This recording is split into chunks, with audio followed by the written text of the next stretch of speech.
plenário discute projeto da Lei Orçamentária Anual e abre prazo para apresentação de emendas dos parlamentares. Rio de Janeiro vai sediar a 27ª Conferência Nacional da UNALI. Prefeitura do Rio adota medidas para combater mosquito Aedes aegypti em cemitérios da cidade. E alunos da rede estadual podem passar a ter jogos eletrônicos na grade extracurricular. O Jornal da Alerj está começando agora.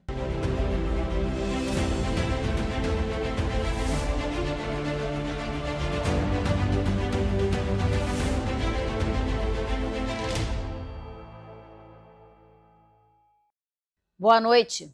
Os alunos das escolas da rede pública de ensino do Estado podem passar a contar com os jogos eletrônicos na grade extracurricular. O projeto de lei do deputado Rodrigo Amorim recebeu parecer favorável na Comissão de Constituição e Justiça nesta quarta-feira. A proposta define jogos eletrônicos como atividades desportivas e educacionais realizadas em plataformas digitais conectadas ou não à internet e tem o objetivo de garantir o pleno desenvolvimento do estudante.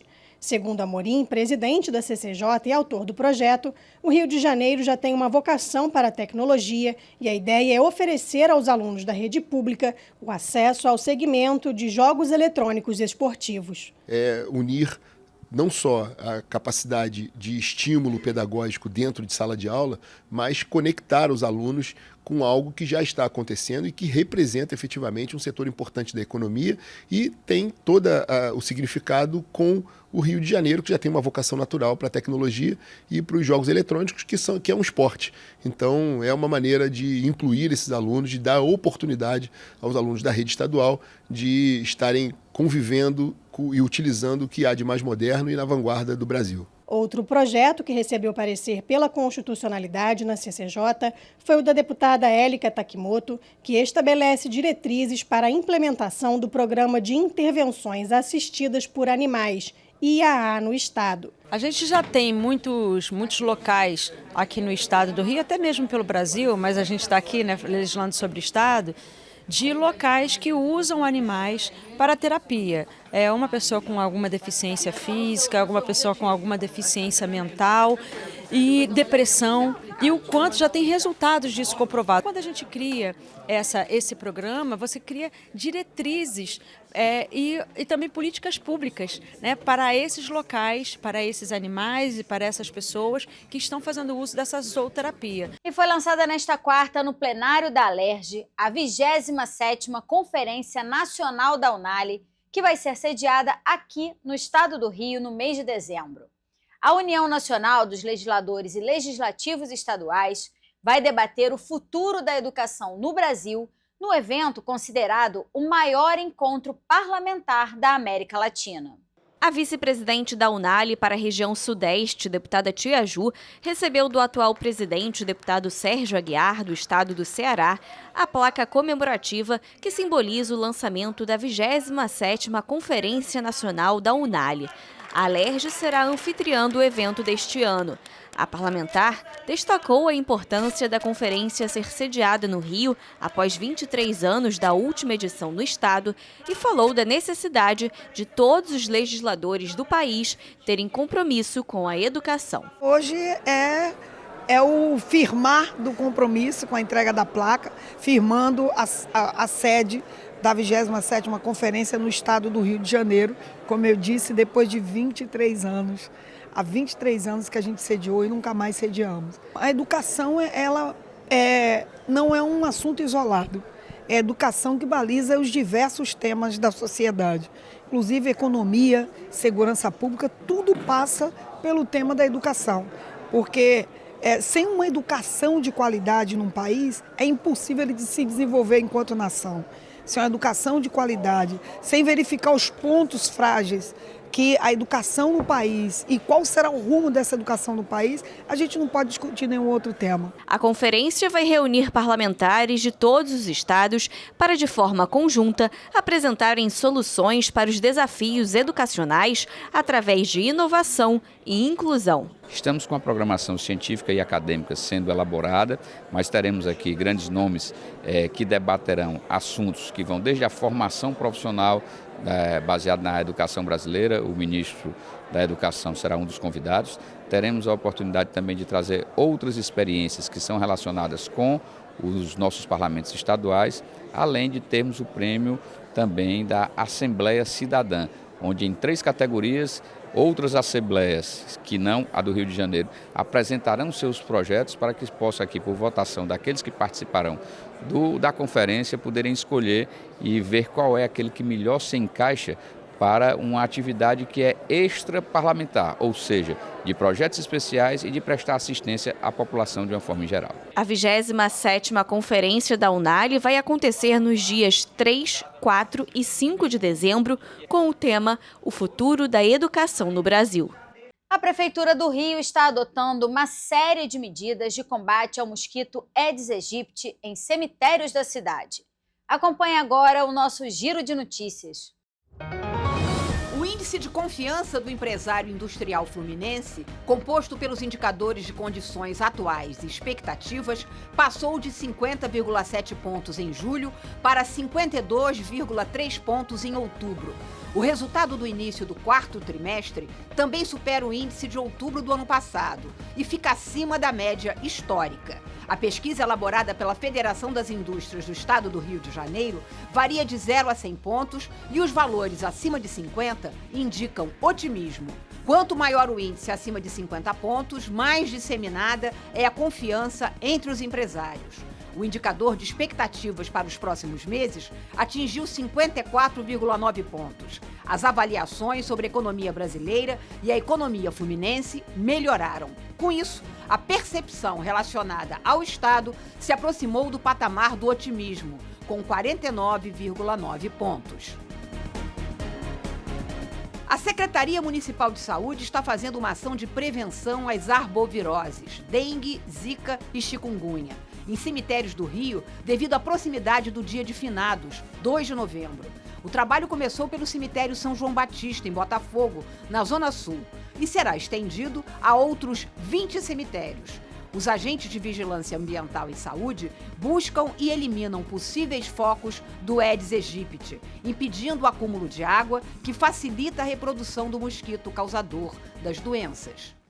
Dia de Finados se aproximando e a Secretaria Municipal de Saúde está fazendo uma intensificação da vistoria para eliminar possíveis focos do mosquito Aedes aegypti em todos os cemitérios da cidade. Essa é uma ação muito importante que acontece ao longo de todo o ano, mas que é intensificada nesse momento pré-finados e pós-finados. Justamente porque os cemitérios são locais onde a gente tem um grande fluxo de pessoas, principalmente nessa época do ano, e que também podem ser deixados ali locais, depósitos, enfim, que possam aí acumular água e favorecer o desenvolvimento desse mosquito transmissor dessas doenças. O governo do Rio de Janeiro lançou um projeto para ampliar a proteção da população idosa no estado. É o Disque Idoso 165. O objetivo é fortalecer a rede de atendimento aos idosos, proporcionando mais segurança e acolhimento. O Disque Idoso 165 oferece um canal de comunicação 24 horas por dia, 7 dias por semana, para atender as demandas da população acima de 60 anos, incluindo denúncias de violência, orientações de saúde e apoio jurídico. Além do telefone, também foi lançado o aplicativo Disque Idoso 165, disponível para Android e iOS, que conta com botão de pânico e agenda de compromissos. Além do atendimento telefônico, o Disque Idoso 165 vai contar com um aplicativo, o que faz do Rio de Janeiro pioneiro nesse serviço, que além do atendimento via chat, vai contar com um botão de pânico integrado com a central 190 da Polícia Militar, que pode ser acionado pelo idoso em situações de emergência. Os parlamentares voltaram a discutir o projeto da Lei Orçamentária Anual de 2025 e a revisão do Plano Plurianual para o período de 2024 a 2027. As mensagens enviadas pelo governo já passaram pela Comissão de Orçamento da Alerj, onde receberam parecer favorável. O texto do Poder Executivo prevê uma receita líquida estimada para o ano que vem de 107,52 bilhões de reais e despesas previstas de 122,18 bi, formando um déficit orçamentário de 14,6 bilhões. As principais receitas virão da arrecadação de ICMS, com previsão superior a 49 bilhões de reais, e os royalties e participações especiais de petróleo, estimados em aproximadamente 27 bi. Já as maiores despesas estão na área de segurança pública, com 19,33 bilhões, saúde, com 12,2 bi e educação, com 10,47 bilhões, além da previdência social, na ordem de 31,8 bilhões de reais. O projeto também prevê 11,6 bilhões de pagamento da dívida do Estado com a União, um ponto que chamou a atenção dos parlamentares, que se manifestaram sobre a necessidade de renegociação desses valores. Os deputados também voltaram a discutir a revisão para 2025 do PPA, o Plano Plurianual de 2024 a 2027. O PPA estabelece diretrizes, objetivos e metas a serem alcançados durante 4 anos, além dos objetivos de desenvolvimento sustentável da Agenda 2030. O PPA tem como referência o Plano Estratégico de Desenvolvimento Econômico e Social, o PEDES, de 2024 a 2031, com 10 missões para o avanço socioeconômico do Estado. As duas peças orçamentárias, tanto a LOA de 2025 quanto o PPA de 24 a 27, ficam abertos para o recebimento de emendas a partir da próxima quinta-feira até o dia 6 de novembro. Após esse período, a Comissão de Orçamento recebe todas as emendas e emite um novo parecer antes dos projetos voltarem ao plenário para serem votados pelos parlamentares. A gente examina com preocupação o orçamento. Agora, uma coisa super curiosa que o povo do Estado do Rio de Janeiro tem que entender. Dos deputados que discutiram o orçamento e dos 70 deputados, foram apenas 12, apenas um era da base do governo. Alguma coisa está errada. Se só a oposição está estudando o orçamento, está discutindo, está questionando, alguma coisa está errada nesse orçamento. O Estado do Rio de Janeiro não tem conseguido crescer, só teve incremento de receita, porque a gente aprovou aqui nessa casa um projeto de autoria de um deputado que aumentou o ICMS, que o governo não tem conseguido induzir nenhum ciclo de crescimento e não tem conseguido cortar a despesa. Os servidores estão com os salários rebaixados, arrochados, estagnados, e o governo, por outro lado, não consegue diminuir a despesa. Então é uma situação muito grave. Além disso, uma série de omissões, nem o PPA nem a LOA prevêem investimento no transporte aquaviário. O governo mudou o modelo de concessão, vai ter uma necessidade de investimento nas barcas e não está previsto. Então, a falta de planejamento também deixa margem para o buraco ser ainda maior do que esse déficit de 14 bilhões já mostra. As gratuidades e ingressos de meia entrada para eventos e jogos realizados em estádios do Rio de Janeiro devem ter condições de venda e retirada equivalentes às dos ingressos comuns. O projeto da deputada Dani Monteiro proíbe restrições de dia, horário ou local de retirada para esse tipo de ingresso. A proposta foi aprovada em segunda discussão e depende da sanção do governador para virar lei. Nosso projeto ele pretende, na verdade, fincar o que está estabelecido, seja na lei da gratuidade, da meia entrada, ou até mesmo outras formas de benefícios e promoções que possam ser concedidas. A questão também de lotes, primeiro, segundo, terceiro lotes, seja qualquer propaganda que seja inventada, ela não pode criar entre elas diferenciação na distribuição dos ingressos. Simples, basilar e fundamental, sobretudo para crianças e idosos.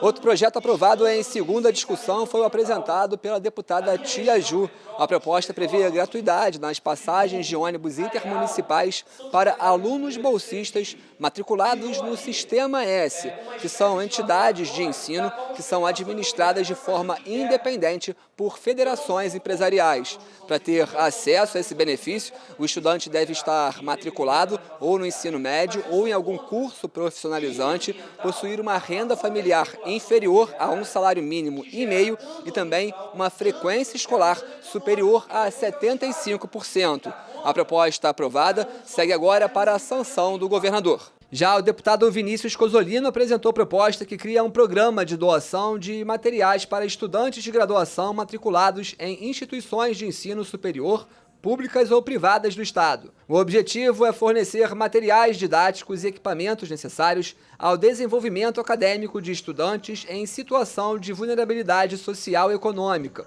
e para alunos com alto desempenho. Segundo o texto, os beneficiados precisam estar inscritos no CAD Único, o Cadastro Único para Programas Sociais do Governo Federal, ou ter desempenho acadêmico destacado conforme critérios estabelecidos pelo Poder Executivo. Livros, estetoscópios, jalecos, equipamentos de laboratório, softwares e demais materiais específicos estão entre os materiais que podem ser fornecidos pelo programa. O projeto aprovado em segunda discussão passa a depender apenas da sanção do governador para virar lei. O programa ele vai ser sustentado por uma diversificação de fontes, seja do Sistema S, da FEComércio, Firjan, entidades não governamentais, veteranos, enfim. Isso vai permitir que esses materiais realmente cheguem aos alunos, tanto os que precisam por vulnerabilidade socioeconômica, tanto aqueles que têm um alto desempenho acadêmico. Cabe uma regulamentação do governo, mas isso aqui garante segurança jurídica para que essas doações sejam feitas e as universidades possam abrir as portas para a iniciativa. Os cartões de transporte do Rio Card Mais podem passar a ser substituídos de forma imediata nos casos de perda, roubo ou defeitos que impossibilitem a utilização. A determinação está prevista no projeto apresentado pelo deputado Luiz Paulo. Segundo o texto, a substituição dos cartões deve ocorrer nos postos de atendimento e venda da empresa que faz a gestão do Rio Card. Havendo saldo remanescente no cartão cancelado, o mesmo deve ser transferido prontamente para o novo cartão. Por fim, o projeto ainda estabelece multa à empresa caso a medida não seja cumprida.